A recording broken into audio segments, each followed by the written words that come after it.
AK Parti Üsküdar Belediye Başkan Adayı, vizyon, birikim ve güven, Hilmi Türkmen. 10 yıllık bir tecrübenin hizmete dönüşen markası. Üsküdar meydanlarına kavuşacak.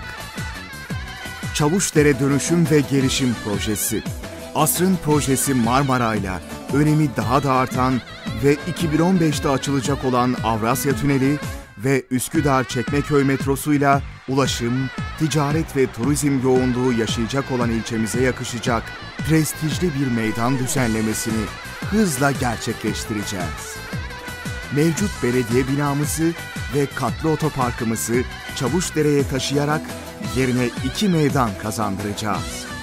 6 otopark, üstü yeşil alan olacak meydanlarımız Üsküdar'ımıza nefes aldıracak.